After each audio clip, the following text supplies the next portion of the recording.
Hello my dear students.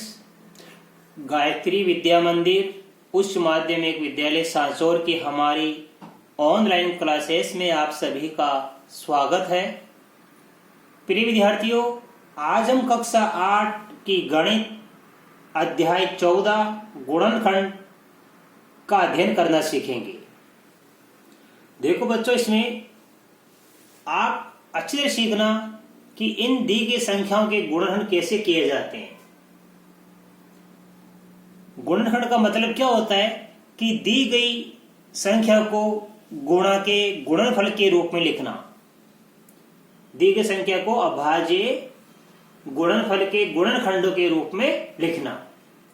कैसे लिखेंगे देखो बता रहा हूं मैं आपको भी। हमारे पास में क्या 12a²। देखो मैं यहां आपको रफ कार्य करके सिखा रहा हूं। ये 12a² है। इसमें सबसे पहले अभाज्य का 2 का भाग देंगे हम तो 6a²।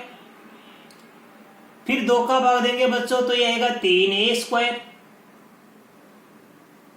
अब 3 का भाग जाएगा इसमें तो आ जाएगा a²। अब 1 का भाग देंगे a² में तो a, ये 2 घात में 1 घात कम हो जाएगी। फिर a में 1 का भाग देंगे तो आ जाएगा 1। तो 12a² का ये हो गया हमारे पास में अभाज्य गुणनखंड, राइट। तो हम 12a² को क्या लिखेंगे यहाँ पे, अभाज्य गुणनखंडों के रूप में लिखेंगे। देखो कैसे लिखेंगे, 12a² जगह लिखेंगे 2 गुणा 2 गुणा 3, 2 गुणा 2 गुणा 3 गुणा a गुणा a प्लस अब 15ab² है। इसको देखो हम कैसे लिखेंगे, 15ab² है तो 15 में 3 का भाग जाएगा 5 बार, ये ab² वैसा का वैसा। अब 5 में 5 का भाग जाएगा 1 बार, ये ab²। तो 15 का तो हो गया 3 गुणा 5, यह लिखेंगे 15 की जगह 3 गुणा 5। अच्छे से सीखना। अब a 1 बार है तो 1 बार लिख दीजिए, और b 2 बार है तो आप b को 2 बार लिख दीजिए। बड़ा सिंपल है, ठीक है। अब हम क्या करेंगे बच्चों कि हमारे पास देखो a संख्या तो यहां से लेके यहां तक के गुणा के रूप में, ये प्लस का चिन्ह आ गया। दूसरी संख्या यहां से लेके ये हमारे गुणा के रूप में, इसमें और इसमें देखो यहां से लेके इसमें और यहां तक इसमें हम समान संख्या को बाहर निकालेंगे, जिसको कहते हैं सार्वय गुणनखंड। सार्वय देखो 2 यहां पे कितनी बार है बच्चों, 1 और 1 2 बार है। इसमें 2 है ही नहीं, तो 2 तो दोनों में है नहीं, इसमें है लेकिन इसमें नहीं है, 2 को आप छोड़ दीजिए। अब देखो आगे बढ़ो, 3 इसमें 1 बार है और 3 इसमें भी 1 बार है, तो 1 बार मिल गया, ये 3 हो गया सार्वय गुणनखंड। अब आगे देखो बच्चों, हमारे पास में a यहां पे 2 बार है और a यहां पे 1 बार है, तो ये 1 वाला हो गया सार्वय गुणनखंड। यहां भी 1 बार और यहां 2 बार है, तो 1 बार इसमें से ले लो, 1 बार इसमें, यानी 1 बार ले लो आप। ये a हो गया सार्वय गुणनखंड, ठीक है बच्चों। अब आप देखिए हमारे पास में, क्योंकि हमारे सवाल में थोड़ी सी मैंने मिस्टेक कर दी, अभी b भी लिखा है। क्या लिखा है यहाँ पे, b भी लिखा है, तो आप यहाँ पे b भी लिखो। तो b यहां भी और b यहां भी है, b को बाहर निकाल दो आप। तो जो भी इनमें से सार्वय गुणनखंड है, यानी इसमें से समान संख्या मिलेगी, उसको बाहर निकाल दो आप, राइट। हमने इसको बाहर निकाल दिया बच्चों। अब देखो हमारे पास अंदर क्या क्या बचेगा, अच्छे से समझना। हमारे पास ये 3 बाहर आ गया, ये a बाहर आ गया और ये b बाहर आ गया, तो क्या बच गया, 2 2 2 गुणा 2 ये बच गया, और ये तो बाहर आ गया, 1 बार ये बच गया, ठीक है। हमारे पास ये बच गया, प्लस का चिन्ह लगा दो ये। अब देखो ये 3 तो बाहर आ गया, तो हमारे पास बच गया 5, ये a बाहर आ गया और ये b बाहर आ गया, तो बच गया b। अब हम लिखेंगे, अब देखो 3 को ab से गुणा करेंगे तो 3ab बन जाएगा, ये मिला दो इसको आप, 3ab ये गुणा हो गया। अब आप कोष्ठ में क्या क्या बच गया, देखो 2 गुणा 2 गुणा a, 2 दूनी 4, 4 को a से गुणा किया 4a। अब 5 को b से गुणा करेंगे 5b, तो यह आ गया हमारा गुणनखंड। इस प्रकार यानी इसका मतलब है इस संख्या को इससे गुणा करने पर यह संख्या वापस आ जाती है, राइट। इस प्रकार आपको मैंने गुणनखंड करना सिखाया। अब आप देखिए इसका उदाहरण नंबर 2 आपको अच्छी तरह समझ में आएगा। इसमें लिखा है 10x² माइनस 18x³। ये जो घात 3 होती है इसको क्यूब बोलते हैं, CUB क्यूब या घात 3 बोल दिया करो। और 2 घात को बोलते हैं स्क्वायर, हिंदी में बोलते हैं इसको वर्ग। 10x², 18x3। तुम इसको बोल सकता हूं 10x², इसको बोल सकता हूं माइनस के 18x³ प्लस 14x⁴ है, राइट। अब देखो पर इसको कैसे करेंगे बच्चों। आप सबसे पहले क्या करेंगे, इसमें से देखो मैं आपको ये तो इतना लंबा बता दिया, आप इसका रफ कार्य करके देख लो भले, कोई दिक्कत नहीं है। अब 10 का भाज्य गुणा 10 को लिख सकते हैं 2 गुणा 5, ठीक है। भले आप x2 वैसे के वैसे लिख दो, कोई फर्क नहीं पड़ता है, ये लो कोई फर्क नहीं पड़ता है, x2 वैसा वैसा। 18 को क्या लिखेंगे हम, 2 गुणा 3 गुणा 3, देखो 3 3 9 9 दूनी 18। ऐसे आप भाज्य गुणा करके देखें ना, आप जो बता रखे मैंने कक्षा 7 में 6 में और 8 में बता रखे आपको, ये x⁴। और 14 को लिखेंगे 2 गुणा 7, ये x⁴, राइट। अब हम देखो इसमें से निकालेंगे सारो गुणनखंड बाहर। 2 यहां कितनी बार है, 1 बार। 2 यहां भी 1 बार, 2 यहां भी 1 बार, तो इसमें भी 2 आ गया। देखो एक संख्या हमारे पास इतनी बड़ी है, दूसरी संख्या इतनी बड़ी है और तीसरी इतनी बड़ी है, राइट। इसमें भी 2, इसमें भी 2, इसमें 2 बाहर आ गया, तो अब 2 को बाहर निकाल दो। अब 5 इसमें है लेकिन इनमें नहीं है, तो 5 को छोड़ दीजिए आप। अब x यहां भी है, x यहां भी है, x यहां भी है, राइट। x तीनों में है, तो ये 2 भी हमारे पास में क्या रहेगा, सार्व गुणनखंड है, यानी सभी का गुणनखंड है, ये समान गुणनखंड। x भी सभी में है, तो ये x भी क्या हो गया हमारा सार्व गुणनखंड।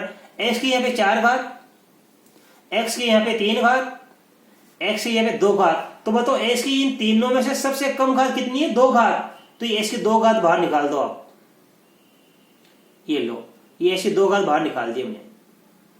अब इनका भाग इन सभी में देंगे, तो देखो क्या क्या बचेगा हमारे पास। ये 2 तो बाहर आ गया, तो ये बच गया 5 जो बच गया। ये x की 2 ये बाहर आ गई, तो आप छोड़ दीजिए। 2 भी बाहर आ गया, x² भी बाहर आ गया, बच गया 5, 5 मैंने लिख दिया माइनस का माइनस। ये 2 फिर बाहर आ गया।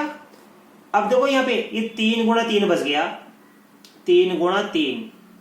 x³ में x² का भाग देंगे, 3 में 2 की घात का भाग दिया तो x आ गया।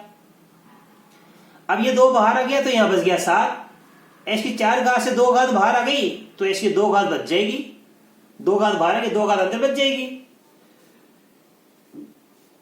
अब हम गुणा करेंगे 2 को x² से, तो ये आ गया 2x², अंदर क्या बच गया 5 माइनस 3 तिया 9x, ये गुणा से लगा देना यहाँ पे, 3 तिया 9x, ये गुणा से लगा दो बोले आप, यहाँ पे कोई दिक्कत नहीं है। ये आ गया 7x²। तो ये हमारा आंसर आ गया बच्चों, देखो 5 माइनस का 9x प्लस का 7x²।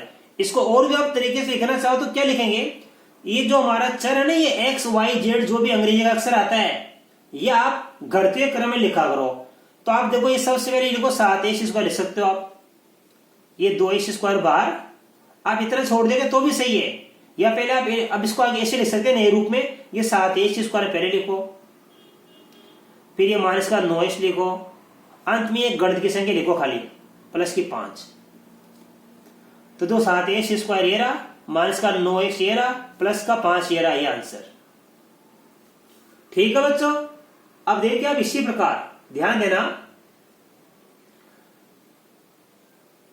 इसी प्रकार आपको मैं एक उदाहरण नंबर 3 सिखा रहा हूं।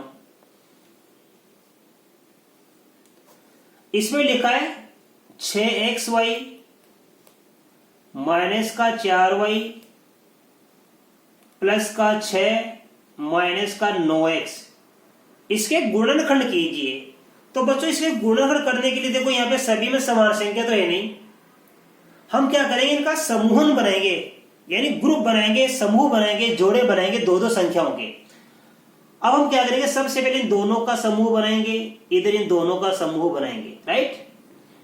अब देखिए हम सबसे पहले इस 6xy है ना हमारे पास, 6xy मानकर 4y, इसमें कॉमन निकालेंगे। कॉमन का मतलब समान संख्या कौन कौन सी है।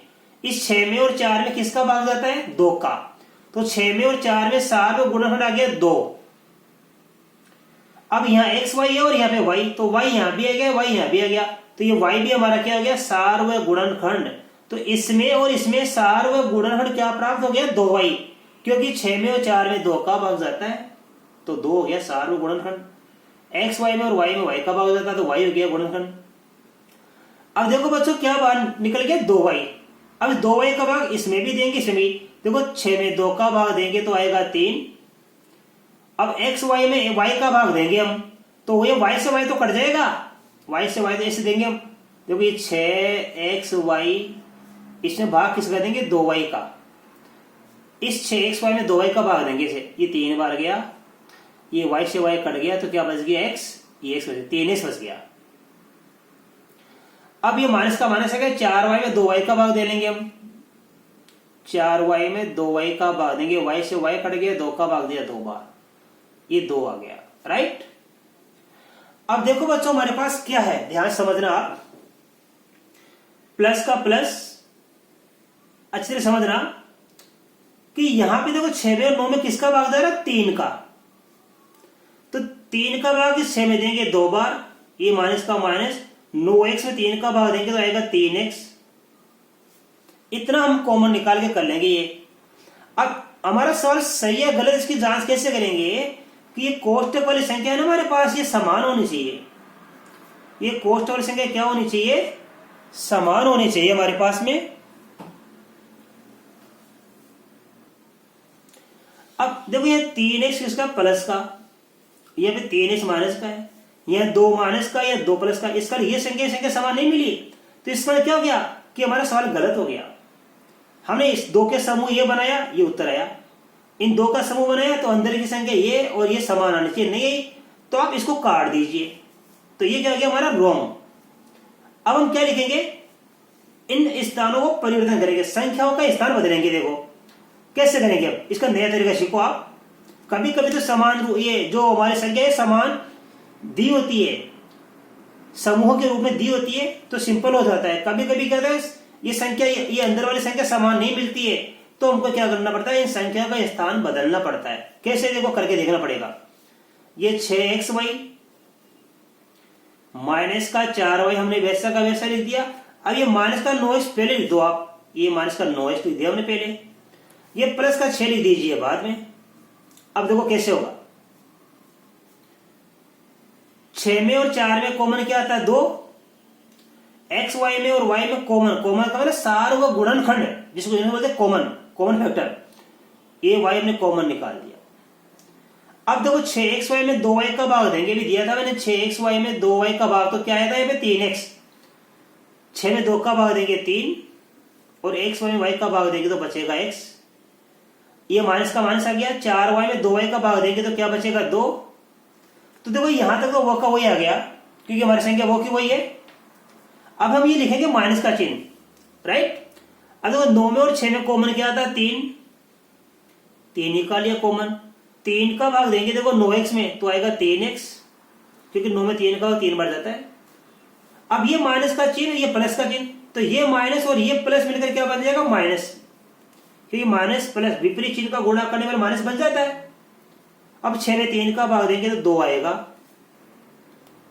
अब देखो हमारी कोष्टक में 3x माइनस का 2, यहां भी 3x माइनस का 2, ये कोष्टक वाली संख्या क्या हो गई, हमारे पास समान हो गई, राइट। यहां तो समान थी नहीं, क्योंकि 3x यहाँ माइनस का और 3x यहाँ प्लस का था, यहाँ 2 माइनस का यहाँ 2 प्लस का, तो ये संख्या हमारे पास समान नहीं। समान लाना जरूरी है, कब आएगा कि जब अब हम इसका स्थान बदल दिया, ये माइनस का 9x हमने यहाँ लिख दिया पहले और प्लस का 6 को लिख दिया बाद में, संख्या वही लिखना, फिर स्थान परिवर्तन होगा। ऐसा नहीं कि माइनस 9x को आप प्लस का 9x कर दो या प्लस 6 को माइनस 6 कर दो, ऐसा मत करना। केवल माइनस 9x तो इस 6 की जगह आ गई यहाँ पे और प्लस का 6 यहाँ आ गया। अब इस पूरे में देखो ये कोष्टक वाली संख्या समान होगी, तो इस समान से जो कोष्टक है इसको पहले लिख दो आप ऐसे, 3x माइनस का 2, इन दोनों को हमने एक कोष्टक लिख दिया खाली। अब इस कोष्टक के बाहर 2y है, इस कोष्टक के बाहर माइनस का 3 है, तो ये बाहर वाली संख्या दूसरे कोष्टक में लिख दीजिए आप, 2y माइनस का 3। ये हमारा हो गया गुणनखंड। इसको बोलते हैं समूहन विधि। दो दो के हमने समूह बनाए ना, तो इसको कौन सी विधि कहते हैं हम? समूहन विधि, यानी दो दो के जोड़े बनाएंगे हम। तो देखो ये उत्तर आ गया 3x माइनस का 2 और 2y माइनस का 3। इसका मतलब है कि हम इस संख्या को इस संख्या से गुणा करेंगे तो ये उत्तर वापस आ जाता है। तो आज हमने गुणनखंड क्या करना सीखा। ये दो दो का समूह बनाया, इनमें इसमें सार्वलौगिक गुणनखंड हमने बाहर क्या निकाला 2y, इन दोनों में से सार्वलौगिक गुणनखंड बाहर निकाल दिया माइनस का 3, तो अंदर संख्या क्या बच गई 3x माइनस का 2। तो इसका पूरे का गुणनखंड क्या प्राप्त हो गया हमको 3x माइनस 2, 2y माइनस 3 हमको प्राप्त हो गया। अब बच्चों मैं आशा कर सकता हूं कि आज बताए गए ये सभी सवाल जो उदाहरण मैंने आपको बताए आपको बड़ी अच्छी तरीके से समझ में आए होंगे। क्योंकि अध्याय की शुरुआत है तो इसको जरा आपको ध्यानपूर्वक समझना है, जिससे कि आगे बताए गए सवाल आपको बड़े अच्छी तरीके से समझ में आएंगे। आप इनको अपनी नोटबुक में उतारना बच्चों, ये उदाहरण सो, और इनका अध्ययन करना। इसके बाद मैं आगे के सवाल कल के वीडियो में सिखाऊंगा। तब तक के लिए धन्यवाद।